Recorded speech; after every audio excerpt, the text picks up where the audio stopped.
भी फौज का फैसला लिया है, ये तो क्लियर उसकी बू आती है कि उसके पीछे क्या मंशा है, वो किस तरीके से देश को ले जाना चाहते हैं। यानी वो ये सब उनका एक षड्यंत्र का हिस्सा है।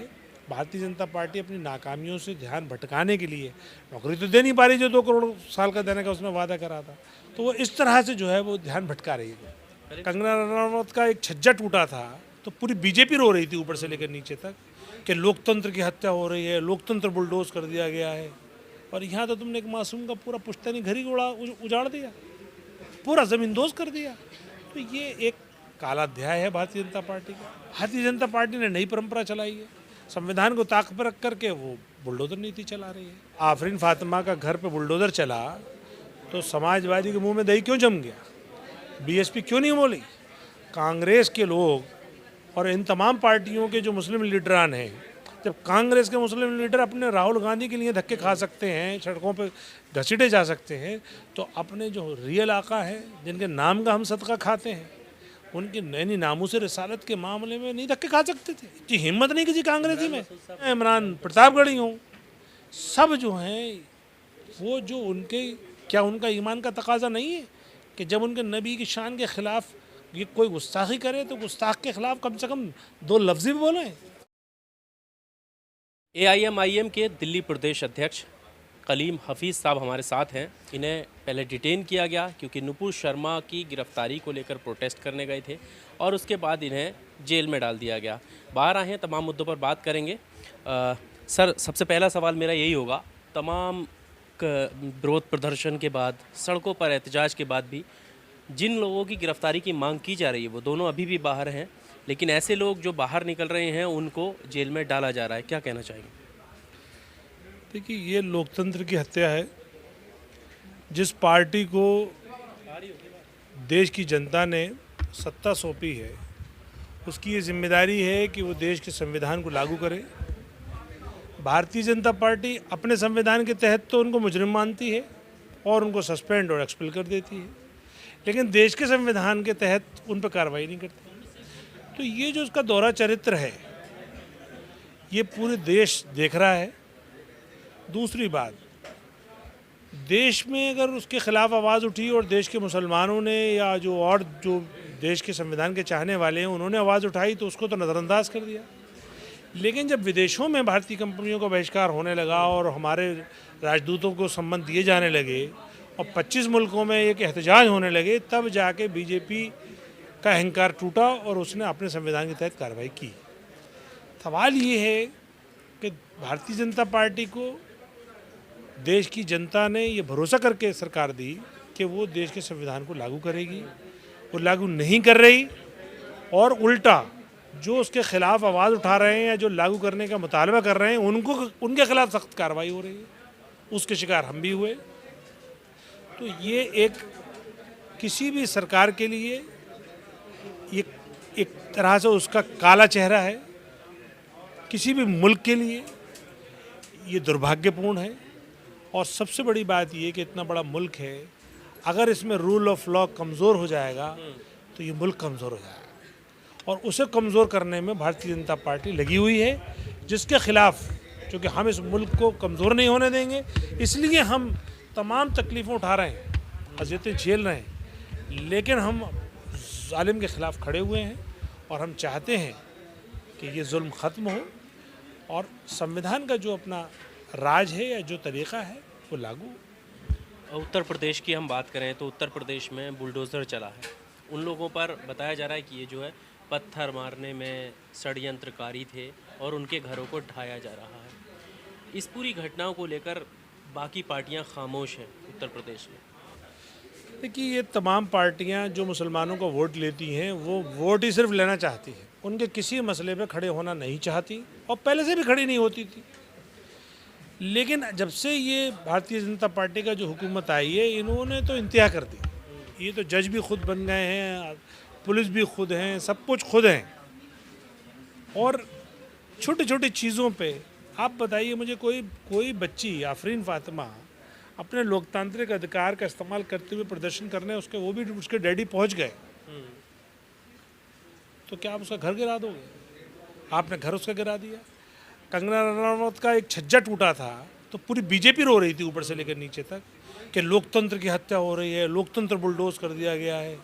और यहाँ तो तुमने एक मासूम का पूरा पुश्तैनी घर ही उजाड़ दिया, पूरा ज़मींदोज कर दिया। तो ये एक काला अध्याय है भारतीय जनता पार्टी का, असली चेहरा है। इतना ज़रूर है कि हर जालिम को ये गलतफहमी होती है कि वो हमेशा रहेगा, लेकिन कभी जालिम की लंबी उम्र नहीं होती। जुल्म ख़त्म होगा। भारत की ये खूबसूरती है कि इसमें तमाम तरह के मज़ाहिब, तमाम तरह के कल्चर, तमाम तरह की ज़बानें बोलने वाले इलाक़ा के लोग एक दूसरे के साथ खूबसूरती से रहते हैं, मोहब्बत से रहते हैं। वो रहते इसलिए हैं क्योंकि वो संविधान के थ्रू गवर्न होते हैं। भारतीय जनता पार्टी ने नई परंपरा चलाई है, संविधान को ताक पर रख करके वो बुलडोजर नीति चला रही है। तो ये जो सब चीज़ें हैं, ये सारी चीज़ें भारतीय जनता पार्टी की असलियत बता रही हैं। दूसरा, ये इस वक्त जो आईटी का दौर है, दुनिया देख रही है, दुनिया सब जानती है कि कहाँ पे क्या हो रहा है। इन्होंने जितने वादे किए थे देश की आवाम से, जिसकी वजह से इनको सत्ता में दिया गया, बैठाया गया था, उन पर कोई काम नहीं है। बेरोज़गारी हो, गरीबी हो, आपके सरहदों की हिफाजत का मामला हो, रुपए का गिरना हो, महंगाई आसमान पर हो, ये सब चीज़ों पे फेल होने की वजह से ये उन सबका अटेंशन डाइवर्ट करने के लिए हिंदू मुस्लिम मुद्दा करके और मुसलमानों को टारगेट करके ये सिर्फ कार्रवाई कर रहे हैं। हम इसकी मजम्मत करते हैं, हम इसी के ख़िलाफ़ खड़े हुए हैं। वो एक अलग बात है कि सिर्फ हम ही बचे हैं बस। वो भी आप ही हैं ना जो आरोप लगते हैं कि जैसा भारतीय जनता पार्टी करना चाहती है वैसा ही AIM करती है, कार्ड फेंकती है और तमाशा देखती है, क्योंकि उसमें उसका भी फ़ायदा है। तो जब आफरीन फातिमा का घर पे बुलडोज़र चला तो समाजवादी के मुंह में दही क्यों जम गया?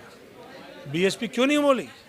कांग्रेस के लोग और इन तमाम पार्टियों के जो मुस्लिम लीडरान हैं, जब कांग्रेस के मुस्लिम लीडर अपने राहुल गांधी के लिए धक्के खा सकते हैं, सड़कों पे घसीटे जा सकते हैं, तो अपने जो रियल आका हैं, जिनके नाम का हम सदका खाते हैं, उनके नैनी नामूस रिसालत के मामले में नहीं धक्के खा सकते थे? इतनी हिम्मत नहीं किसी कांग्रेसी में।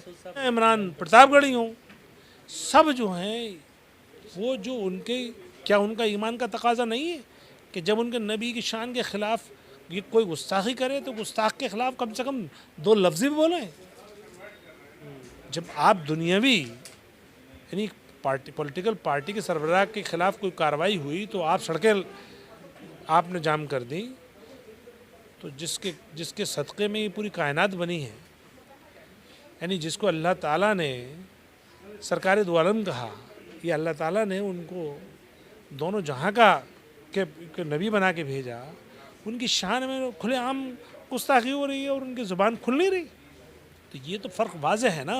ये वही मजलिस के वो सिपाही हैं जिन पे आरोप लगते हैं, लेकिन आरोप लगने दीजिए। हमारे जितने 30 साथी जो जेल में गए थे, उनके ईमान और पुख्ता हो गए, उनके हौसले और बुलंद हो गए। अब और आप देखना कि मजलिस की एक्टिविटी और बढ़ जाएगी। हम अपने मौक़िफ़ पे अड़े हुए हैं, हमारे मुतालबा आज भी है। जो दिल्ली पुलिस ने हम पे झूठा केस लगाया है, इसके ख़िलाफ़ भी हम हाई कोर्ट जाएंगे। जो हमने नवीन जिंदल और नूपुर के ख़िलाफ़ UAPA की मांग करी है, हम उसको भी लेके कोर्ट जाएंगे।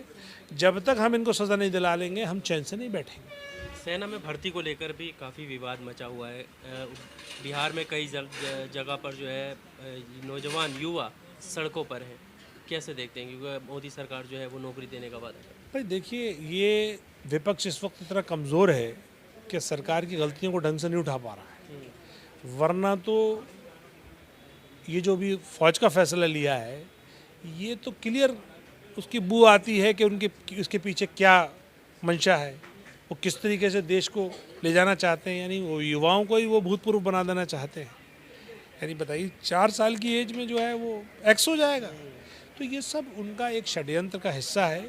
भारतीय जनता पार्टी अपनी नाकामियों से ध्यान भटकाने के लिए नौकरी तो दे नहीं पा रही, जो 2 करोड़ साल का देने का उसने वादा करा था, तो वो इस तरह से जो है वो ध्यान भटका रही है। करीम साहब, गुजरात में चुनाव है, आखिरी सवाल मेरा। उत्तर प्रदेश में आप गए, तमाम ओवैसी साहब ने रैलियां की, कामयाबी नहीं मिली। अब फिर से वही आरोप, वही सवालों के साथ आपकी पार्टी वहाँ जा रही है, जिन आरोपों के साथ आप यूपी में आए थे कि वोट काटने के लिए। लगता है कि अब कोई वहाँ पर जो है आपको उम्मीद है किसी तरह? नहीं, गुजरात में भी हमने पहले 15 दिन की तैयारी थी, चुनाव लड़ा था। तो गुजरात में हमारे अहमदाबाद में, आपके गोधरा में, और मोडासा में सब जगह हमारे कारपोरेटर जीते थे। वहाँ से हमें उम्मीद है कि अच्छी सीटें मिलेंगी। लेकिन देखिए लोकतंत्र में ऐसा होता है, चुनाव लड़ती हैं सारी पार्टियाँ, आप कितनी सीटें मिलती हैं तो वक्त बताता है। अब आप किसको ये अंदाज़ा था कि दिल्ली में लगातार 3 बार मुख्यमंत्री देने वाली कांग्रेस लगातार 3 बार से 0 पे आउट हो रही, एक भी एमएलए नहीं। तो ये तो देखिए लोकतंत्र की खूबसूरती है कि सारी पार्टियां जाती हैं, अपना दावा पेश करती हैं। अब जनता किसको एक्सेप्ट करती है ये रिजल्ट बताता है। तो इसका मतलब ये तो नहीं है ना कि हम अपना कोशिश करना छोड़ दें। हमारा काम है कोशिश करना, आवाम का काम है उसको एक्सेप्ट करना। अगर आवाम हमारे काम को या हमारी बात को सच समझेगी या दूसरों से बेहतर समझेगी तो हमें वोट देगी। और जो हमारा मकसद है, चूँकि हमारा ऑल इंडिया मजलिस इत्तेहादुल मुस्लिमीन का मकसद है कि हम लोकतंत्र को मजबूत करें। अब हमारी जो मार्जिनलाइज कम्युनिटी है, ख़ासतौर से मुस्लिम और दलित, इनको हम पॉलिटिकल एम्पावर करें, इनको ऐवानों में पहुंचाएं, इनको सियासत में पार्टिसिपेशन कराएं, ताकि जो देश का लोकतंत्र है वो मजबूत हो।